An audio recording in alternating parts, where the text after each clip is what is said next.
आज सकाळी जेव्हा तुम्ही डोळे उघडले असतील तेव्हा कदाचित तुमच्या मनात एकच प्रश्न घोळत असेल की आज सोनं स्वस्त झालंय का महाग झालंय आणि चांदीचा काय ट्रेंड आहे.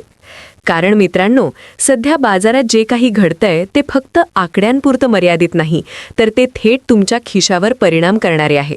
आजचा गोल्ड मार्केट टुडे आणि सिल्वर मार्केट टुडे अपडेट ऐकून तुम्हालाही जाणवेल की सध्या बुलियन मार्केटमध्ये एक वेगळीच खळबळ आहे. कधी अचानक भाव उसळतात तर कधी घसरतात आणि या सगळ्यामध्ये फक्त एकच कारण नसून अनेक मोठमोठे आंतरराष्ट्रीय आणि देशांतर्गत घटक काम करत आहेत. चला तर मग आजचा संपूर्ण मार्केट ट्रेंड समजून घेऊया. पण त्याआधी एक छोटी गोष्ट. कल्पना करा की एखाद्या छोट्या गावात राहणारा एक मध्यमवर्गीय कुटुंब प्रमुख आपल्या मुलीच्या लग्नासाठी हळूहळू सोनं साठवत असतो. तो रोज बाजारभाव पाहतो, कधी आनंदी होतो, कधी निराश, आणि आजसारख्या दिवशी जेव्हा भावात अचानक बदल होतो तेव्हा त्याच्या मनात एकच प्रश्न उभा राहतो की आज घ्यावं की थांबावं. मित्रांनो, हाच प्रश्न आज देशातील कोट्यावधी लोकांच्या मनात आहे. कारण सोनं आणि चांदी फक्त धातू नाहीत, तर आपल्या भावना आहेत, आपल्या संस्कृतीचा भाग आहेत आणि आपल्या सुरक्षिततेचं साधन आहेत. आता जर आपण आंतरराष्ट्रीय बाजाराकडे पाहिलं तर सध्या डॉलर इंडेक्समध्ये मोठी हालचाल दिसून येते. जेव्हा डॉलर मजबूत होतो तेव्हा बहुतांश वेळा सोन्याच्या किमतींवर दबाव येतो आणि जेव्हा डॉलर कमकुवत होतो तेव्हा सोनं चमकू लागतं. मागील काही दिवसांपासून डॉलर इंडेक्समध्ये चढ-उतार सुरू आहेत आणि याचा थेट परिणाम आंतरराष्ट्रीय बाजारातील सोन्या चांदीच्या किमतींवर होत आहे. त्यातच अमेरिका, युरोप आणि आशियातील व्याजदरांबाबतची अनिश्चितता गुंतवणूकदारांना सतर्क करत आहे. मोठे फंड सुरक्षित गुंतवणूक म्हणून पुन्हा एकदा गोल्ड ETF कडे वळताना दिसतात. कारण जेव्हा जेव्हा जागतिक अर्थव्यवस्थेत अस्थिरता वाढते तेव्हा सोनं हे सुरक्षित आश्रयस्थान मानलं जातं आणि त्यामुळे ETF मध्ये गुंतवणूक वाढली की सोन्याच्या मागणीत वाढ होते आणि मागणी वाढली की भाव हलू लागतात. याच सोबत भूराजकीय तणाव म्हणजेच युद्धाचे ढग काही भागात अजूनही गडद आहेत. काही देशांमधील संघर्ष थांबलेले नाहीत, तर काही ठिकाणी नव्याने तणाव वाढताना दिसतोय आणि अशा परिस्थितीत गुंतवणूकदार जोखीम टाळून सुरक्षित पर्याय शोधतात आणि तो पर्याय बहुतेक वेळा सोनं असतं. म्हणूनच मित्रांनो, आंतरराष्ट्रीय स्तरावर सोन्याचा ट्रेंड अजूनही मजबूत दिसतोय.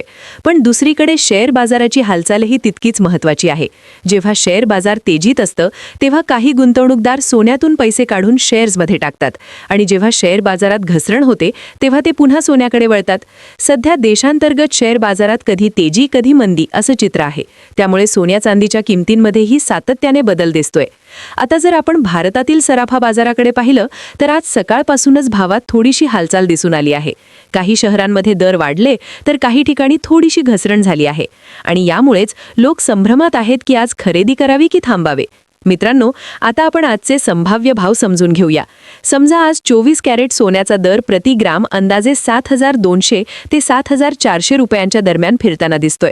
म्हणजेच 10 ग्राम सुमारे 72,000 ते 74,000 रुपयांच्या आसपास आणि 100 ग्राम जवळपास 7,20,000 ते 7,40,000 रुपयांच्या रेंजमध्ये असू शकतो. 22 कॅरेट सोन्याचा दर प्रति ग्राम सुमारे 6,600 ते 6,800 रुपयांच्या आसपास, 10 ग्रामसाठी 66,000 ते 68,000 रुपये आणि 100 ग्रामसाठी 6,60,000 ते 6,80,000 रुपये असू शकतात. 18 कॅरेट सोनं प्रति ग्राम सुमारे 5,400 ते 5,600 रुपये, 10 ग्रामसाठी 54,000 ते 56,000 रुपये आणि 100 ग्रामसाठी 5,40,000 ते 5,60,000 रुपये असू शकतं. हे दर शहरानुसार बदलू शकतात, पण अंदाजे चित्र असंच आहे. आता चांदीकडे वळूया, कारण चांदी ही आजकाल मोठ्या प्रमाणात चर्चेत आहे. औद्योगिक मागणी वाढत असल्यामुळे चांदीच्या किमतींमध्येही चढउतार होत आहेत. आज चांदीचा दर प्रति ग्राम साधारण 85 ते 90 रुपयांच्या आसपास, 10 ग्रामसाठी 850 ते 900 रुपये आणि 100 ग्रामसाठी 8,500 ते 9,000 रुपये असू शकतो आणि 1 किलो चांदीचा दर 85,000 ते 90,000 रुपयांच्या दरम्यान फिरताना दिसू शकतो. पण खरी गोष्ट इथेच सुरू होते, कारण प्रश्न असा आहे की आज खरेदी करावी की विक्री, आणि याच प्रश्नाचं उत्तर आपण पुढच्या भागात सविस्तर समजून घेणार आहोत. म्हणून व्हिडिओ सोडू नका, शेवटपर्यंत पहा, कारण पुढील भागात आपण जाणून घेणार आहोत भविष्यातील ट्रेंड काय सांगतो आणि गुंतवणूकदारांनी नेमकं काय करायला हवं. जर आपण थोडा मागे जाऊन पाहिलं तर गेल्या काही वर्षांमध्ये सोन्याच्या किमतींनी अनेक वेळा नवे उच्चांक गाठले आणि अनेक वेळा मोठी घसरणही पाहिली.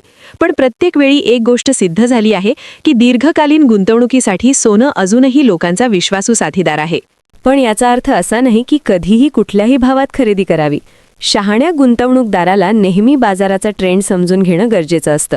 सध्या आंतरराष्ट्रीय बाजारात जे संकेत मिळतायत त्यानुसार जर डॉलर इंडेक्स आणखी मजबूत झाला तर सोन्यावर थोडासा दबाव येऊ शकतो. पण जर भूराजकीय तणाव वाढला किंवा जागतिक अर्थव्यवस्थेत मंदीची भीती वाढली तर सोनं पुन्हा वेगाने वर जाऊ शकतं. याचसोबत अमेरिकन फेडरल रिझर्व्ह आणि इतर केंद्रीय बँकांचे व्याजदर धोरणही फार महत्त्वाचं आहे. कारण व्याजदर वाढले की सोन्याची चमक थोडी कमी होते आणि व्याजदर कमी झाले की सोन्याची मागणी वाढते. त्यामुळे पुढील काही आठवड्यांमध्ये बाजार खूपच संवेदनशील राहू शकतो. आता देशांतर्गत पातळीवर पाहिलं तर लग्नसराईचा हंगाम जवळ येतोय आणि भारतात लग्नसराई म्हणजे सोन्याची मोठी मागणी. त्यामुळे मागणी वाढली की भावालाही आधार मिळतो. पण जर सरकारकडून आयात शुल्कात काही बदल झाले किंवा रुपया डॉलरच्या तुलनेत कमकुवत झाला तर सोनं आणखी महाग होऊ शकतं.